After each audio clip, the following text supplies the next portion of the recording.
Assalamualaikum warahmatullahi wabarakatuh. Innal hamdalillah nahmaduhu wa nasta'inuhu wa nastaghfiruhu wa natubu ilayh. Wassalatu wassalamu al-akmalani ala nabiyil Mustafa Muhammadin wa ala alihi wa sahbihi ajma'in wa ba'd. Ya ayyuhalladzina amanu taqullaha haqqa tuqatih wa la tamutunna illa wa antum muslimun. Ya ayyuhalladzina amanu taqullaha wa qulu qawlan sadida yuslih lakum a'malakum wa yaghfir lakum dhunubakum wa may yuti'illaha wa rasulahu faqad faza fawzan azima. Wa ba'd. Ayyuhal ikhwan rahimani wa rahimakumullah, saudara-saudari sekalian yang mudah-mudahan kita semua dirahmati oleh Allah Subhanahu wa taala. Alhamdulillah kita bisa berkumpul di salah satu rumah di antara rumah-rumah Allah Subhanahu wa taala. Kita minta kepada Allah Subhanahu wa taala agar Allah senantiasa menunjuki kita kepada jalan yang lurus, jalan yang diridhai oleh Allah Subhanahu wa taala, jalan orang-orang yang Allah Subhanahu wa taala berikan kenikmatan kepada mereka dari kalangan nabiyina, dari kalangan para nabi, wasiddiqina, orang-orang yang jujur, wasyuhada, orang-orang yang mati syahid, wassalihin, dan juga orang-orang yang saleh. Pada hari ini kita lanjutkan kajian kita membahas kitab Khudh Aqidataka Minal Kitab wa Sunnah. Ambillah akidahmu dari Alkitab dan As-Sunnah, yang dikarang oleh Syekh Muhammad Jamil Zainu, ulama Makkah. Dan kita memasuki soal yang ke-9. Soal yang ke-9. Ma huwa tauhidu sifatillahi wa asma'ihi? Apa yang dimaksud dengan tauhid sifatillah wa asma'ihi? Tauhid sifat-sifat dan nama-nama Allah. Sifat-sifat dan nama-nama Allah Subhanahu wa ta'ala, atau sering disebut dengan tauhid al-asma was sifat. Tauhid nama-nama dan sifat Allah Subhanahu wa ta'ala. Taib. Allah alam bisawab didahulukan oleh sang penulis tentang sifat Allah Subhanahu wa ta'ala. Karena apa? Karena sifat Allah itu lebih luas daripada nama Allah Subhanahu wa ta'ala. Ya, karena sifat Allah lebih luas, lebih banyak daripada nama-nama Allah Subhanahu wa ta'ala. Karena setiap nama pasti memiliki sifat yang terkandung di dalam nama tersebut. Jawabannya apa? Huwa itsbatu ma wasafa Allahu bihi nafsah. Dia adalah menetapkan apa yang Allah sifatkan dengannya nafsahu, diri Allah, di dalam kitabnya, fi kitabihi, awasafahu rasuluhu sallallahu alaihi wasallam, atau yang disifatkan oleh Rasulnya sallallahu alaihi wasallam fi ahadithihi sahihah, di dalam hadis-hadisnya yang sahih, alal haqiqah, dengan hakikatnya, sesuai maknanya yang sebenarnya, bila ta'wilin, tanpa melakukan takwil. Nanti kita jelaskan, wala tafwidin, begitu pula tidak melakukan tafwid, wala tamthil, dan tidak melakukan tamthil, yaitu penyerupaan. Tamthil itu penyerupaan, menyerupakan Allah dengan makhluknya. Wala ta'til, dan juga mentiadakan sifat, menghilangkan sifat. Kal istiwa wan nuzul wal yad wa ghairi dzalika wa ghairiha, seperti sifat istiwa, yaitu berada di atas, wan nuzul, dan juga turun, wal yad, dan juga tangan, ya, wa ghairiha, dan sifat-sifat yang lain, mimma yaliqu, dengan yang sesuai, ya, dengan sepantasnya, bikamili, yang pantas, bikamilihi, dengan kesempurnaan Allah Ta'ala. Qala Ta'ala, Allah Ta'ala mengatakan, laisa kamitslihi syai'un wa huwas sami'ul basir, tidak ada yang semisal dengannya sesuatu apapun, dan dia adalah yang maha mendengar lagi maha melihat.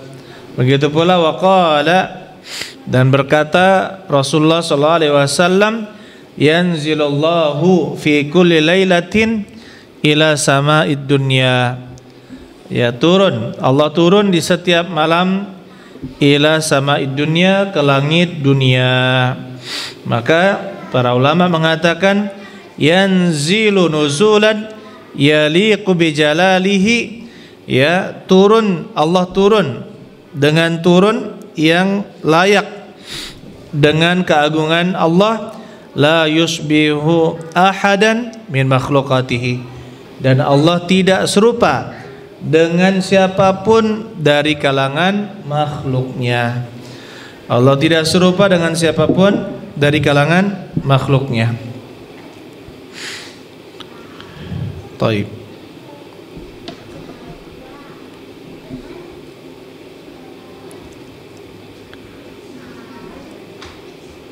Di dalam tauhid yang ketiga disebut tauhid apa? Al-asma was sifat. Tauhid al-asma was sifat, atau as-sifat wal asma, sama saja. Kalau al-asma artinya apa? Nama-nama. Jadi bahasa Arabnya dari kata ismun, al-ismu, ya, nama. Sedangkan al-asma itu nama-nama. As-sifatu sifat, as-sifatu sifat. Sama seperti bahasa Indonesia, sifat. Berarti bahasa Arab niru bahasa Indonesia atau bahasa Indonesia ngambil dari bahasa Arab? Bahasa Indonesia yang ngambil dari bahasa Arab.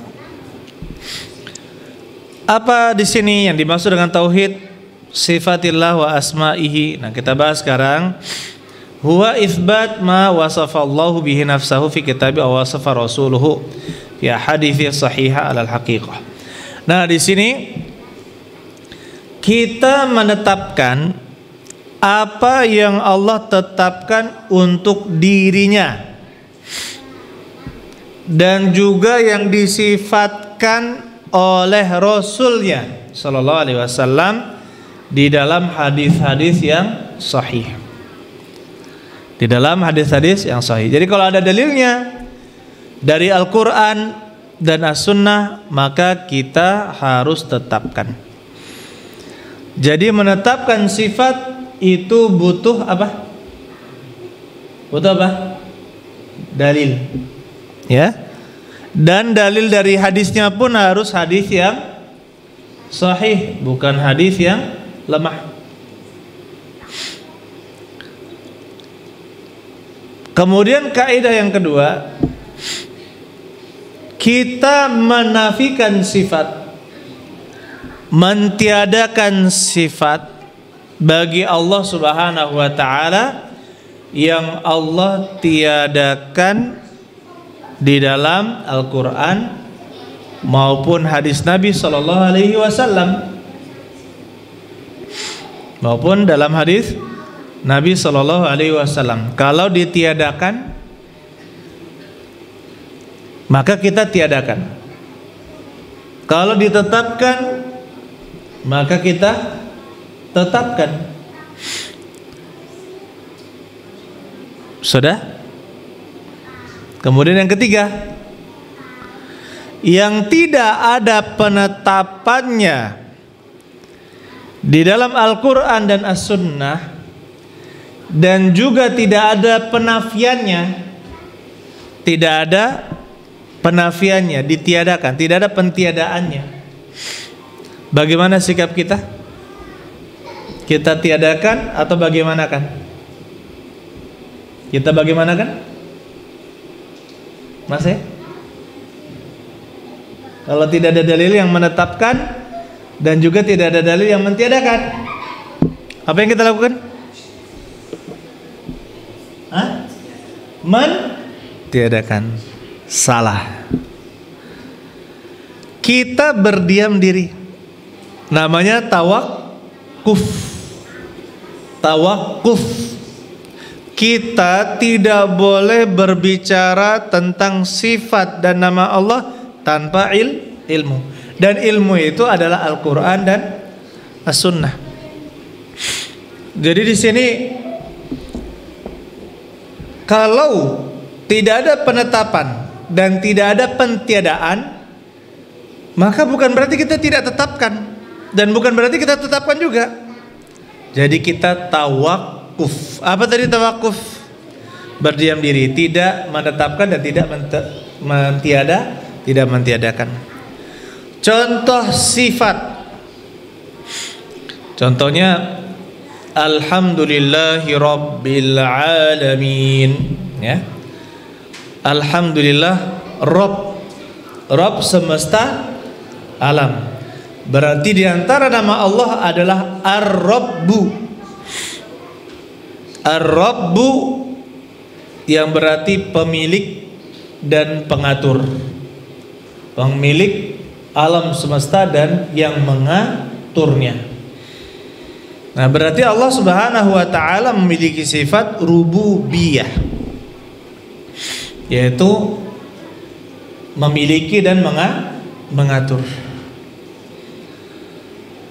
Kemudian contoh yang lain, Allah Subhanahu wa taala memiliki sifat rahmah. Memiliki sifat rahmah. Apa itu rahmah? Apa itu rahmah? Kasih sayang. Apa dalilnya? Allah memiliki sifat ar-rahmah, yaitu Ar-Rahmanir Rahim, ya kan? Ar-Rahmanir Rahim, Allah Maha Pengasih lagi Maha Penyayang. Ar-Rahman itu adalah yang mengasihi seluruh makhluknya, meskipun yang kafir juga mendapatkannya, yang membangkang juga mendapatkannya. Ini sifat rahmat Allah yang luas. Sedangkan nama Allah Ar-Rahim artinya kasih sayang Allah Subhanahu wa taala yang khusus untuk siapa? Untuk hamba-hamba yang dicintai oleh Allah Subhanahu wa taala. Begitu pula kata Rasulullah sallallahu alaihi wasallam, irhamu man fil ardi yarhamukum man fis sama'. Sayangilah yang ada di bumi, maka yang ada di langit akan menyayangi kalian. Begitu pula kata Rasulullah sallallahu alaihi wasallam di dalam doanya, ya, rahimallahu ini, rahimallahu itu. Mudah-mudahan Allah Subhanahu wa taala merahmati ini, mudah-mudahan Allah Subhanahu wa taala merahmati itu. Begitu pula dalam salam, yang paling mudah dalilnya adalah ucapan assalamu alaikum wa rahmatullah wa barakatuh. Berarti di situ ada wa rahmatullah dan kasih sayang Allah. Nah, di situ berarti Allah memiliki sifat rahmah yang berarti kasih sayang. Ada dalilnya apa tidak? Ada, baik dalam as-sunnah, al-hadis maupun as-sunnah. Sekarang pertanyaan, contoh sifat pentiadaan yang ditiadakan apa? Contoh sifat yang ditiadakan apa?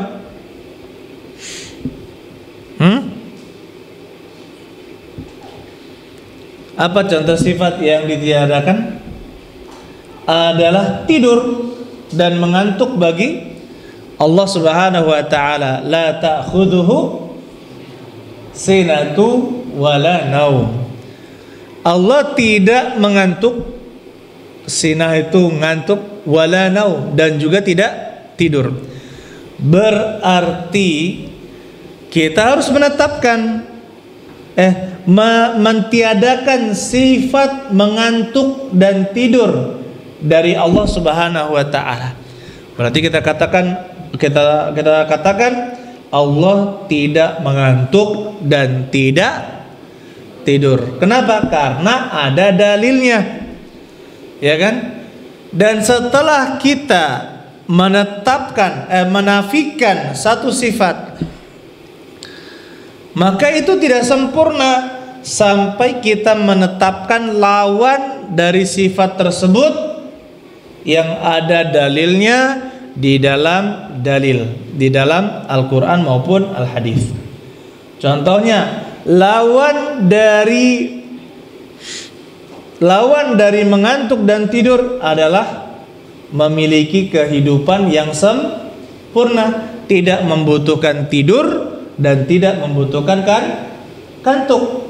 Berarti Allah Subhanahu wa taala memiliki nama Al-Hayyu, yang artinya apa? Al-Hayyu, yang maha hidup. Yang maha hidup tidak membutuhkan mengantuk, apalagi tidur. Paham ini? Jadi kita mentiadakan sifat yang ditiadakan oleh Allah Subhanahu wa taala, dan kita tetapkan lawan dari sifat yang dinafikan tersebut, yang ditiadakan tersebut, sesuai dengan dalil, yaitu Allahu la ilaha illa huwal hayyul qayyum, huwal hayyul qayyum, dan dialah al-hayyu al-qayyum. Al-hayyu artinya apa? Yang maha sempurna kehidupannya. Al-qayyum, yang maha menegakkan yang lain. Al-hayyu, yang maha sempurna kehidupannya.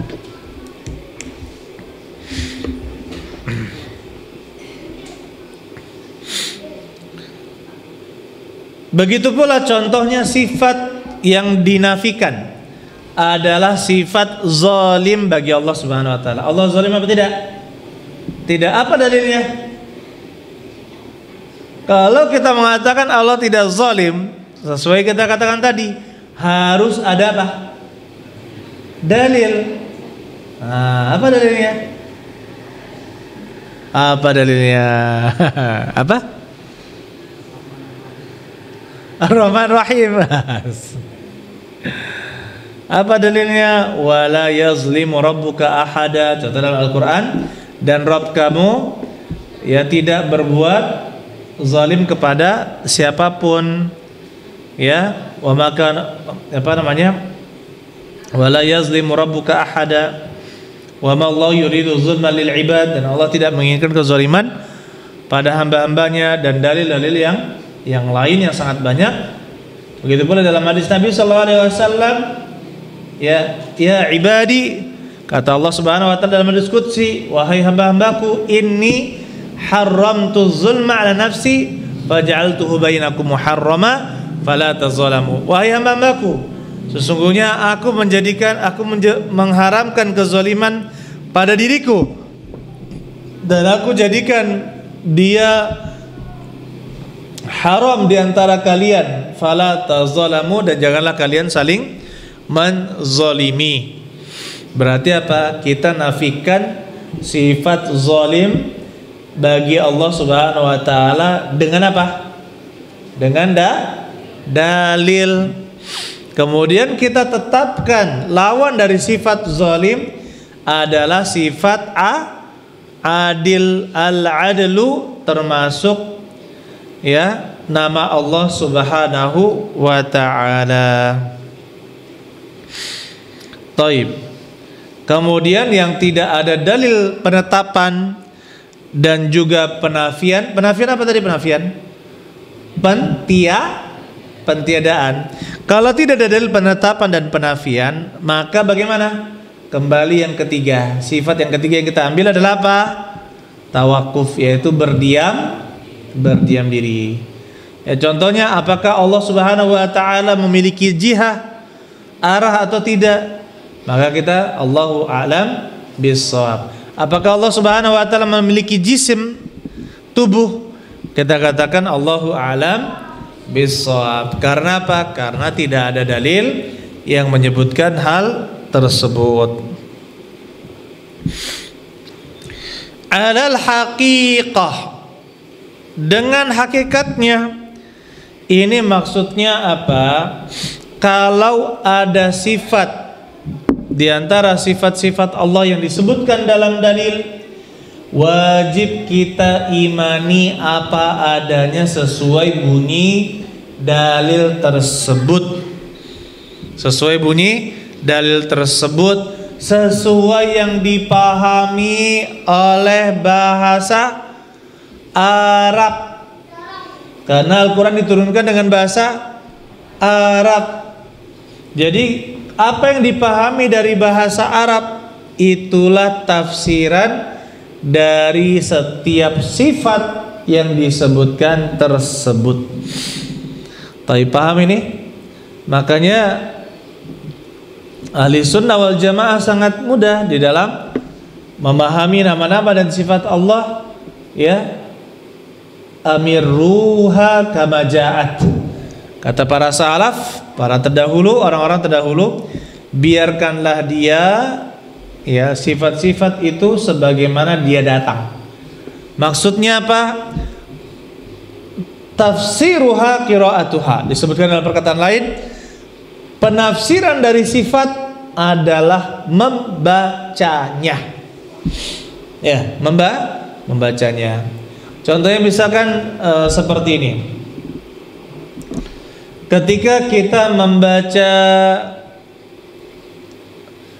Innallaha azizun hakim, sesungguhnya Allah maha perkasa lagi maha bijaksana. Hakim itu maha bijaksana. Apa yang kita pahami dari nama Allah Aziz, Al-Aziz?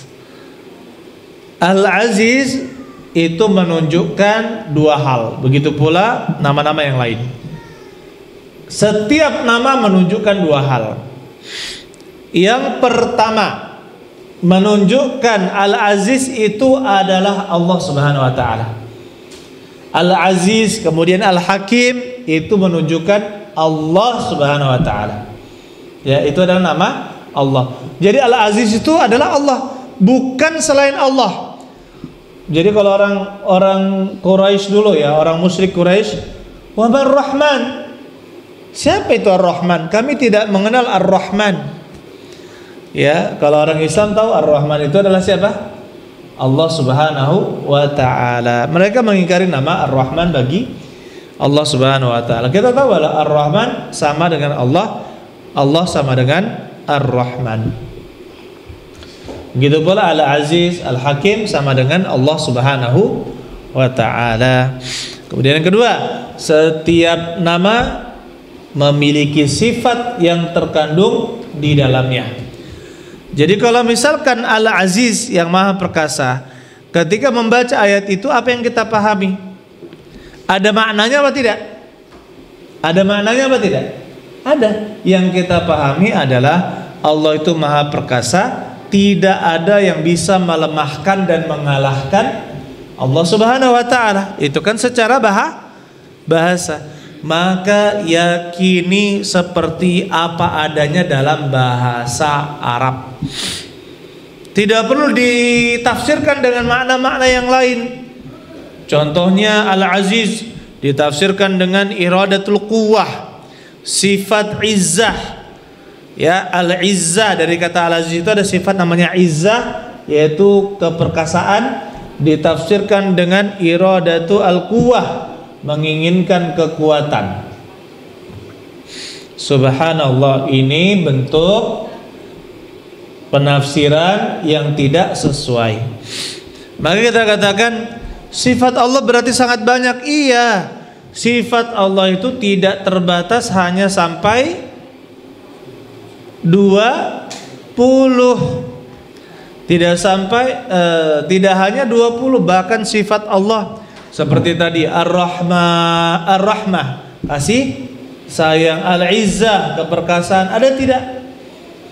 Di dalam sifat 20 tidak ada. Al-Hikmah, kebijaksanaan, ada tidak? Jawabannya tidak ada dalam sifat 20. Padahal sifat-sifat Allah yang ada dalilnya itu sangat banyak sekali, yang ada dalilnya wajib kita imani.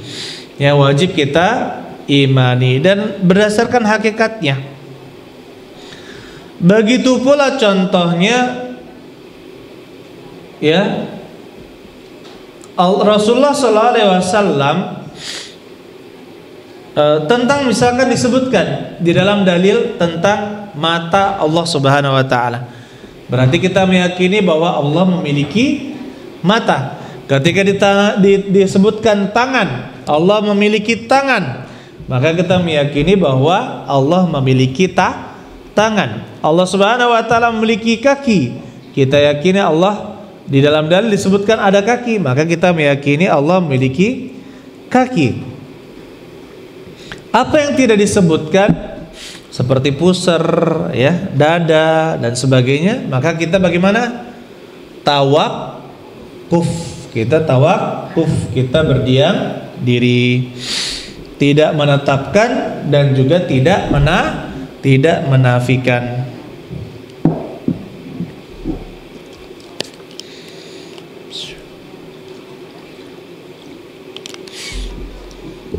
Masih sanggup ini? Agak keliling. Enggak. Bisa ya insyaallah ya? Bisa dipahami insyaallah ya? Insyaallah ya. Lanjut.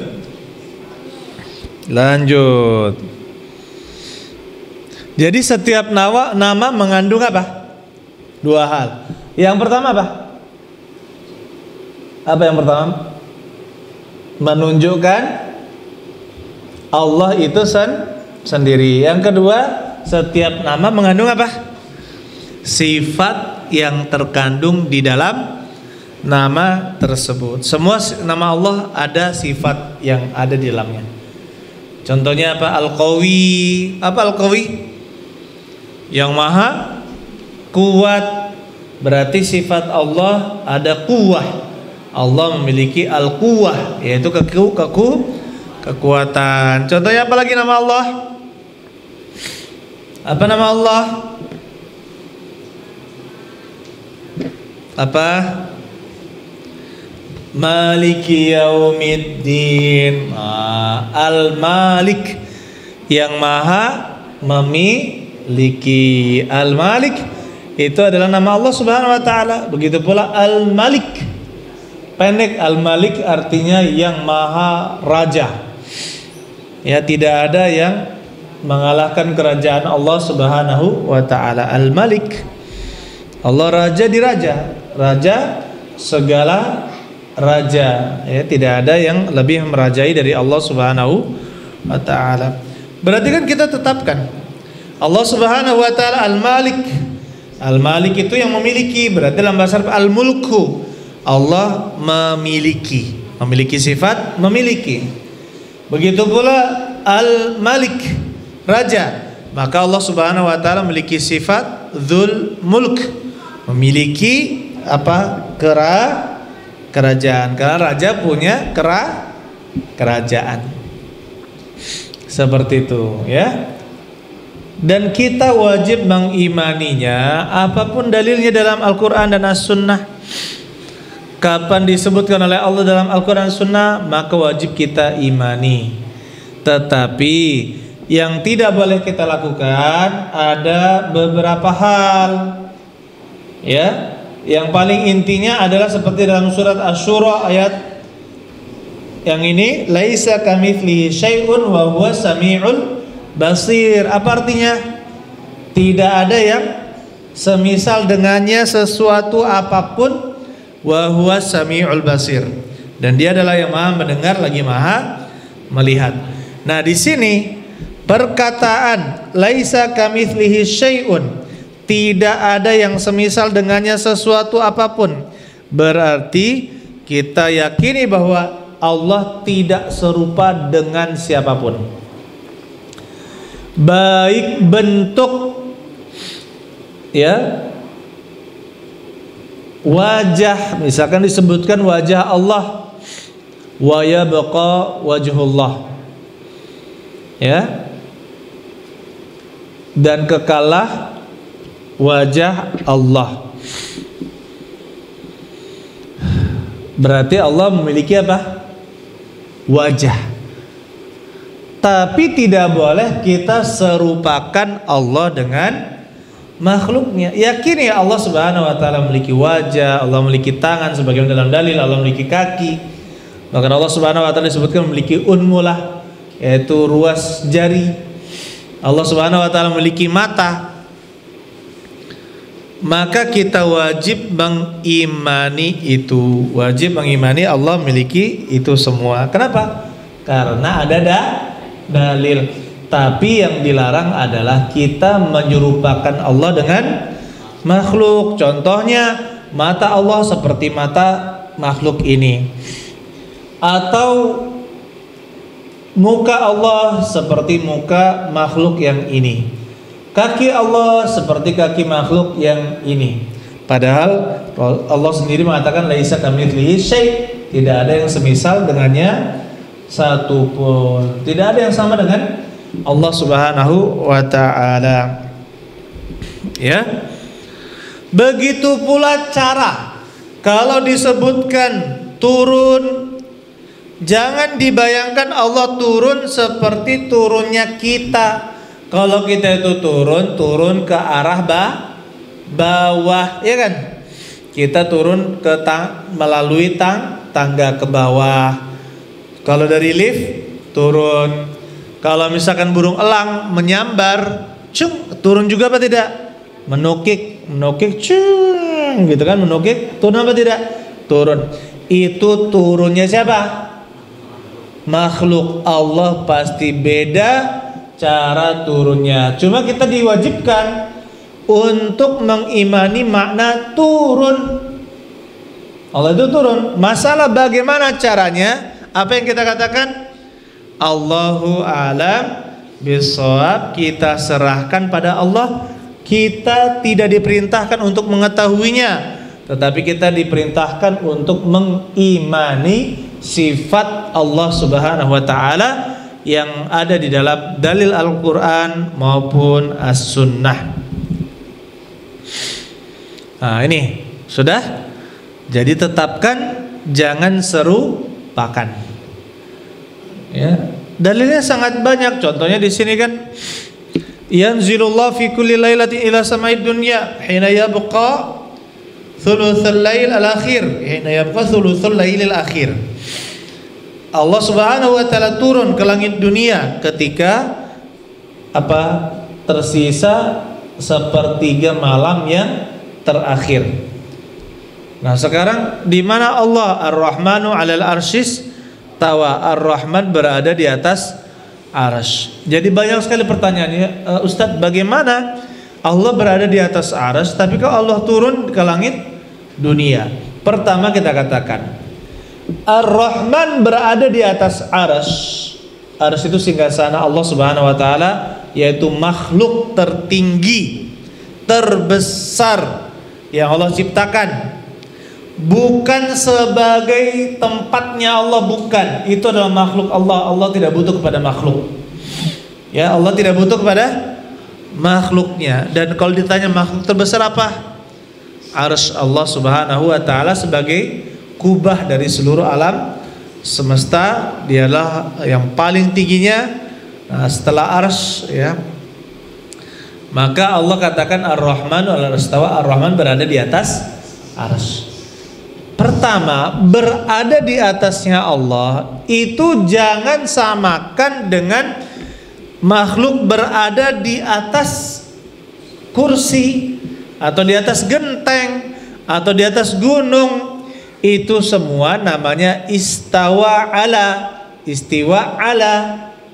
yaitu berada di atas. Secara bahasa Arab artinya tinggi dan berada di atas, itu secara bahasa Arab.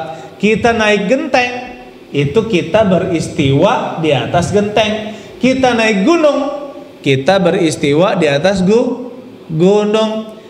Kita tidak boleh meyakini cara Allah beristiwa sama seperti caranya makhluk. Loh, bagaimana? Serahkan ke siapa? Serahkan ke Allah Subhanahu wa taala. Adapun kewajiban kita mengimani maknanya Allah itu berada di atas arsy dan tidak membutuhkan arsy. Begitu pula satu sisi yanzilullah, Allah turun di sepertiga malam terakhir ke langit dunia. Jangan dibayangkan turunnya Allah seperti turunnya apa? Makhluk. Imani saja Allah turun ke langit dunia. Allah tidak butuh ke langit dunia itu. Allah tidak butuh terhadap langit dunia. Dan bagaimana turunnya Allah, jangan serupakan dengan makhluknya. Jangan serupakan dengan makhluknya, karena Allah tidak akan sama dengan makhluknya. Begitu pula ayyul ikhwan. Ya, jadi orang itu bingung, kok Allah berada di atas tapi Allah turun ke langit dunia. Kita katakan, buang pikiran menyamakan Allah dengan siapa? Dengan makhluk. Ya, Allah tetap berada di atas arsy, dan Allah sepertiga malam terakhir Allah turun ke langit dunia. Terserah Allah bagaimana melakukannya, itu bukan urusan kita. Ya, kewajiban kita adalah mengimani dan menetapkan sesuai yang disampaikan oleh Allah Subhanahu wa taala dalam kitabnya Al-Qur'an atau Rasulnya dalam hadis-hadis Nabi sallallahu alaihi wasallam. Ya, ini makanya kita tidak boleh juga melakukan takyif. Apa itu takyif? Menggambarkan bentuk atau cara. Meskipun itu di antara makhluk tidak ada yang berbentuk itu, tidak ada berwujud seperti itu. Maksudnya dia bayangkan caranya. Allah turun ke langit dunia itu seperti ini, seperti ini, seperti ini. Wajah Allah itu seperti ini, seperti ini, seperti ini. Dia bayangkan dengan mereka-reka. Direka-reka perkiraan, boleh apa tidak? Tidak boleh. Ya, mereka-reka sifat Allah. Allah berada di atas arsy, direka-reka. Oh, mungkin kayak gini cara Allah berada di atas arsy. Allah turun ke langit dunia seperti mungkin seperti ini. Tidak boleh. Itu tidak boleh kita lakukan, karena bayangan manusia itu, pemikiran manusia hanya tergantung dengan apa yang pernah dia dapatkan sebelumnya. Ya, bayangannya pun sama. Contohnya, kalau disebut wanita surga, bidadari surga, kata Nabi SAW, mala aina ra'at, tidak pernah dilihat mata, tidak pernah didengar telinga, dan juga tidak pernah terbesit di hati manusia. Ketika laki-laki bayangkan tentang wanita surga, ujung-ujungnya paling seperti yang dilihat di televisi, atau yang jalan depan rumah, atau yang mana, itu bayangan-bayangan wanita yang cantik itu seperti itu. Kenapa? Karena dia belum pernah melihat siapa? Wanita surga. Yang orang Jawa sama orang Jawa mukanya gitu kan. Jangankan itu, contohnya ada patung Nabi Isa alaihissalam. Di setiap negara itu berbeda-beda wajahnya. Kapan di Rusia bentuknya seperti orang Rusia, kapan ke Afrika berwarna hitam dan juga bentuknya kayak orang Afrika, kapan di Arab berbentuk seperti orang Arab. Nah, kalau di Indonesia, Allah a'lam bishawab, jangan-jangan seperti orang Jawa pula ya di Jawa. Dibentuk patungnya seperti orang yang ganteng versi mereka, ya kan gitu. Versi ganteng menurut orang di sana. Jadi kalau kita bandingkan, coba antum buka internet aja lah, ya. Nabi Isa di Rusia atau Yesus di Rusia, Yesus di Afrika, Yesus di Arab, Yesus di Di Asia itu beda-beda bentuknya. Kalau di Cina ya seperti orang Cina, ya kan? Tapi curiga saya kalau Indonesia kayaknya mirip orang Indonesia itu nanti. Coba bayangkan, manusia saja, ya kan, dibentuk dengan beda-beda dan tidak, loh kok bisa ya seperti itu? Kita katakan, apa mungkin Allah memiliki mata tapi tidak sama dengan makhluk? Ya sangat mungkin, sangat mungkin. Contohnya begini, cicak punya mata atau tidak? Cicak punya mata. Nyamuk punya mata? Punya mata. Kelinci punya mata? Punya. Anjing punya mata? Apakah semuanya sama? Hah? Apakah sama semuanya? Tidak sama.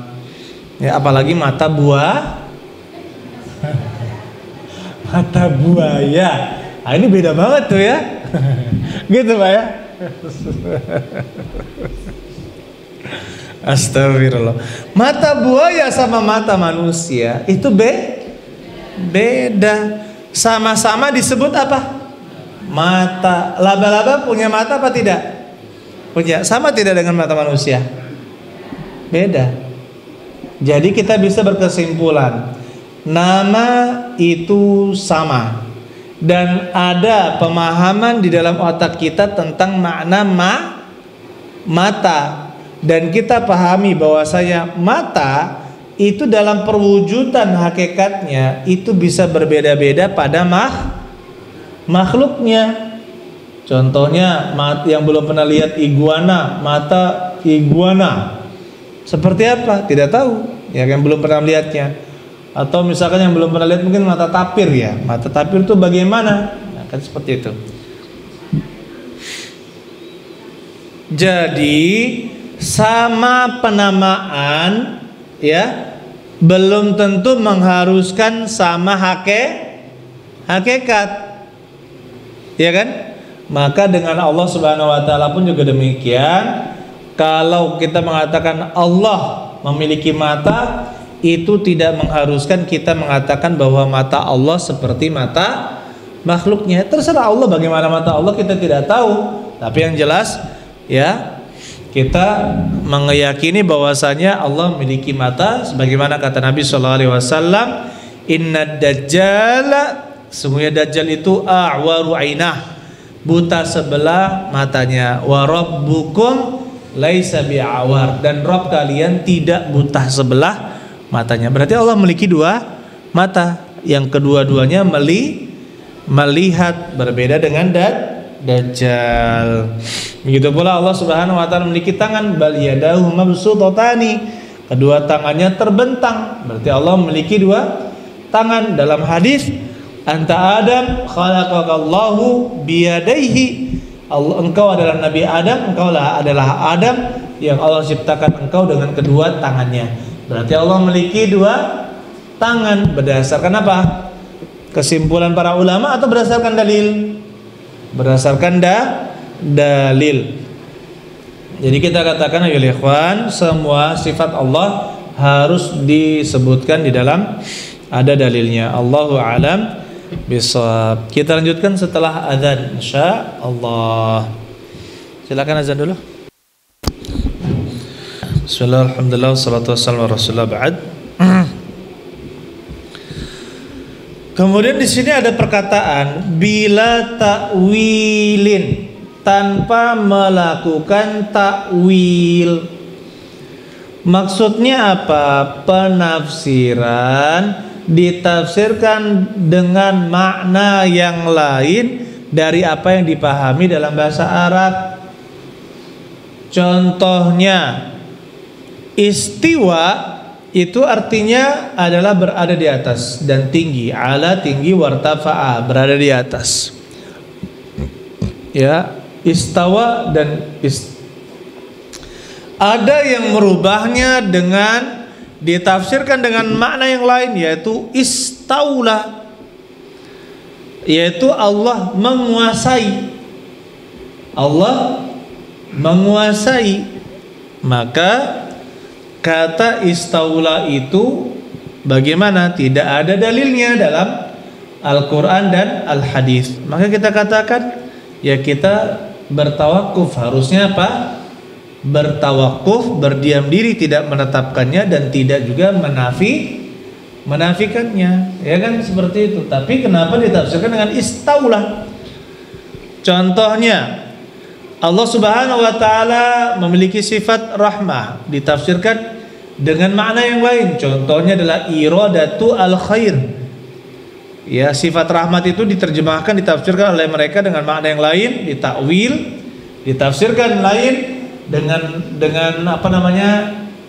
Iradatu al-khair, menginginkan kebaikan, menginginkan kebaikan.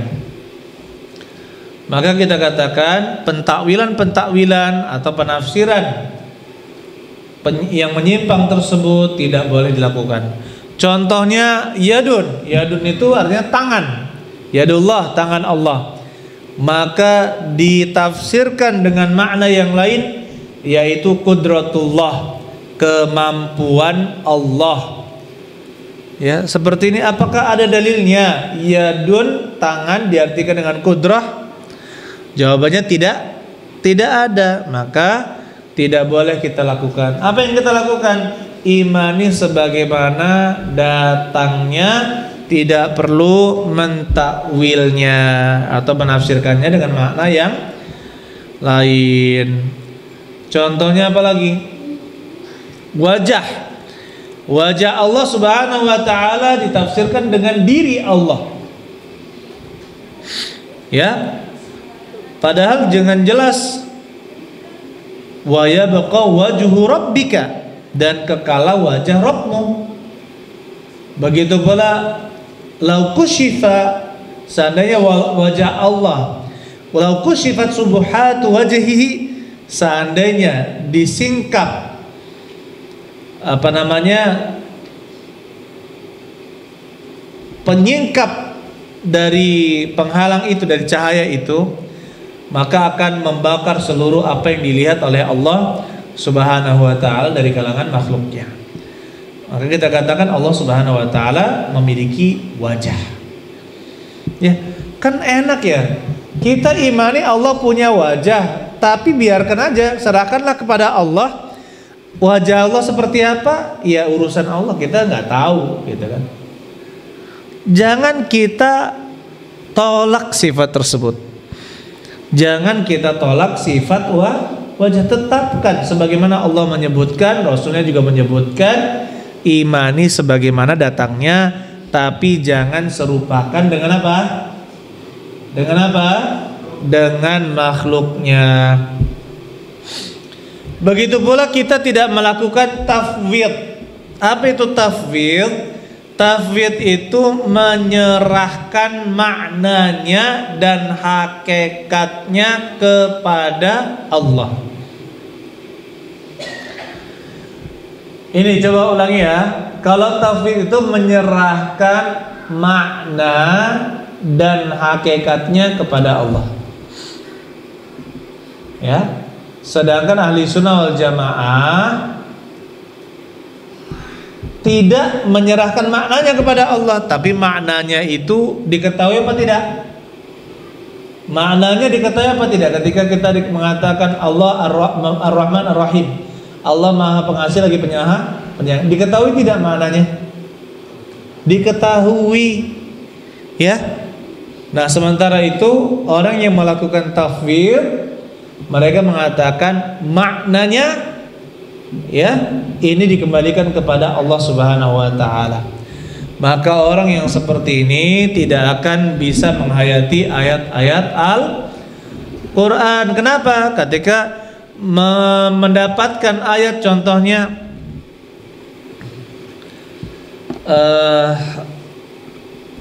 apa contohnya? Hadis tentang sifat Allah, apa yang antum hafal? Qul huwallahu ahad, Allahus samad. Allahus samad, Allah adalah tempat bergantung segala sesuatu. As-samad, bergantung segala sesuatu kepadanya. Itu as-samad. Nah sekarang orang yang melakukan tafwid mengatakan maknanya as-somad itu serahkan kepada Allah. Serahkan kepada Allah. Jadi tidak boleh katanya memahami sesuai yang ada di dalam bahasa Arab, tapi maknanya pun diserahkan kepada Allah Subhanahu wa taala. Maka kita katakan, apakah seperti itu diajarkan oleh Nabi? Jawabannya tidak. Bahasa Arab, Al-Qur'an diturunkan dengan bahasa Arab. Dipahami tidak bahasa itu oleh para sahabat? Dipahami. Rasulullah SAW berbicara dengan bahasa yang dipahami para sahabat apa tidak? Dipahami. Ketika menyebutkan Ar-Rahman Ar-Rahim, apakah Nabi SAW mengatakan Ar-Rahman itu nama Allah, tapi jangan pahami Allah memiliki sifat rahmat di dalamnya? Seperti itu? Jawabannya tidak. Tetapi dibiarkan oleh Nabi SAW untuk memahami dengan bahasa yang mereka pahami. Kan enak ya. Dan itu juga kita akan bisa khusyuk dalam memahami nama-nama Allah Subhanahu wa taala. Kemudian yang ketiga, wala tamfil, tidak menyerupakan Allah dengan makhluknya. Ya, jadi satu pun baik cara, kaifiyat atau bentuk, itu semua hanya Allah Subhanahu wa taala yang tahu dan pasti berbeda dengan makhluknya. Kemudian wala ta'til, dan tidak mentiadakan sifat. Ada yang menolak sifat-sifat Allah Subhanahu wa taala. Mereka mengatakan contohnya begini, Allah tidak boleh disifatkan dengan hidup. Padahal nama Allah Al-Hayyu yang berarti yang maha memiliki kesempurnaan apa? Kehidupan, ya kan? Al-Hayyu, ya kan? Yang maha memiliki kesempurnaan hidup, itu Al-Hayyu. Maka mereka katakan tidak boleh kita sebut Allah itu memiliki sifat hayah, yaitu hidup. Kenapa katanya? Karena ini kalau menetapkannya sama saja menyamakan Allah dengan makhluknya. Sekarang pertanyaan, di dalam Al-Quran itu banyak sekali penyebutan Allah, misalkan Dzul Quwwah yang memiliki kekuatan, kemudian Dzul Jalali wal Ikram yang memiliki kemuliaan dan ikram, kemuliaan dan pemuliaan. Coba, yang seperti itu kan dipahami bahwa Allah memiliki sifat. Hanya saja sifat Allah itu maha apa? Sempurna. Kehidupan Allah sempurna, kasih sayang Allah maha sempurna. Berbeda dengan makhluknya. Kalau makhluk ini penuh dengan kekurangan. Makhluk penuh dengan apa? Dengan kekurangan. Subhanallah. Jadi banyak, bahkan ada sampai yang aliran sesat katanya Allah tidak boleh disifati dengan sifat-sifat.